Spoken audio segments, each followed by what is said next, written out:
دنیا ایک بار پھر ایک خطرناک موڑ پر کھڑی ہے۔ ایران اور اسرائیل کے درمیان بڑھتی ہوئی کشیدگی، حالیہ حملوں اور عالمی طاقتوں کے مداخلت نے ایک ایسا ماحول بنا دیا ہے جو کسی بھی وقت پوری دنیا کو جنگ کی لپیٹ میں لے سکتا ہے۔ 2025 کی یہ جنگ صرف میزائلوں اور ڈرونز کی لڑائی نہیں بلکہ نظریات، اقتدار اور عالمی سیاست کا خوفناک تصادم ہے۔ اس ویڈیو میں ہم ان تمام پوشیدہ پہلوؤں پر بات کریں گے جو اس جنگ کے پیچھے چھپے ہیں، اور یہ جاننے کی کوشش کریں گے کہ اگر یہ جنگ مکمل طور پر چھڑ گئی تو کون جیتے گا اور دنیا کو کیا قیمت چکانی پڑے گی۔ حال ہی میں اسرائیل نے دعویٰ کیا کہ ایران کی جوہری تنصیبات کے قریب حملے کیے گئے تاکہ تہران کی ایٹمی صلاحیتوں کو روکا جا سکے۔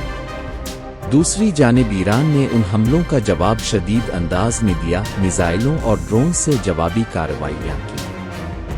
تہران نے واضح الفاظ میں کہا کہ یہ جنگ صرف شروعات ہے، اور اگر اسرائیل نے دوبارہ ایسی کارروائیاں کی تو نتائج خطرناک ہوں گے۔ ایران کی سپریم نیشنل سیکیورٹی کونسل کی میٹنگز نے یہ ظاہر کیا کہ یہ لڑائی صرف وقتی غصہ نہیں بلکہ ایک بھرپور اور منظم عسکری حکمت عملی ہے۔ دوسری طرف اسرائیل نے اپنے عوام کو خبردار کیا ہے کہ اگلے چند دنوں میں مزید حملے متوقع ہیں۔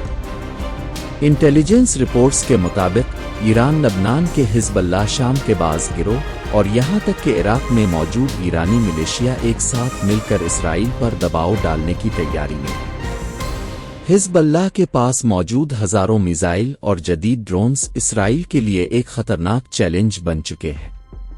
اب بات کرتے ہیں ان عالمی طاقتوں کی جو اس جنگ کو چھپ کر سامنے آ کر متاثر کر رہی ہے۔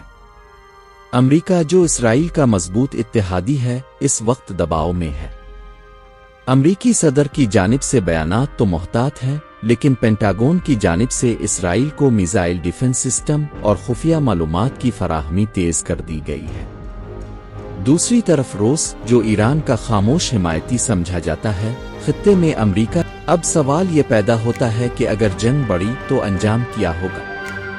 اگر ایران اور اسرائیل کے درمیان مکمل جنگ چھڑ گئی تو یہ صرف ان دونوں ممالک کی لڑائی نہیں رہے گی۔ مشرق وسطیٰ میں پہلے سے موجود تناؤ اور عدم استحکام عالمی تیل کی سپلائی اور دیگر ممالک کی معیشت پر اثر انداز ہوگا۔ ایران کے بندرگاہی علاقوں پر حملے، خلیج فارس کی ناکہ بندی دنیا کے تیل کی قیمتوں کو آسمان پر پہنچا سکتی ہے۔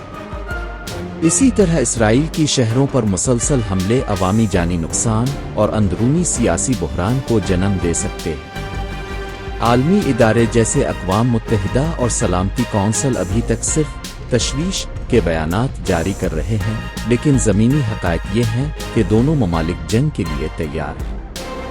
امریکہ کے لیے یہ ایک نیا ویتنام عراق بن سکتا ہے، جبکہ روس کے لیے یہ ایک نیا موقع ہو سکتا ہے کہ وہ عالمی سیاست میں امریکہ کو چیلنج کرے۔ ایک اہم سوال یہ بھی ہے کہ اگر یہ جنگ ایٹمی سطح تک چلی گئی تو ایران کے ایٹمی پروگرام پر ہمیشہ سے شک کیا جاتا رہا ہے۔ اگر تہران کو لگے کہ اس کی بقا خطرے میں ہے تو وہ اپنی ایٹمی صلاحیت استعمال کرنے سے دریغ نہیں کرے گا۔ اسرائیل پہلے ہی واضح کر چکا ہے کہ وہ کسی بھی ایٹمی خطرے کو روکے گا، چاہے اس کے لیے پری ایمپٹیو اسٹرائک کی کیوں نہ کرنا پڑے۔ یہ صورتحال صرف ایک جنگ نہیں بلکہ ایک ایسا بحران ہے جو عالمی امن کے لیے شدید خطرہ بن چکا ہے۔ اگر عالمی طاقتوں نے اس وقت مناسب کردار ادا نہ کیا تو دنیا کو اس کا خمیازہ کئی دہائیوں تک بھگتنا پڑے گا۔ اس ویڈیو میں ہم آنے والے لمحات میں مزید تفصیلات، تجزیے اور ماہرین کی آراء کے ساتھ آپ کو اپڈیٹ کرتے رہیں گے۔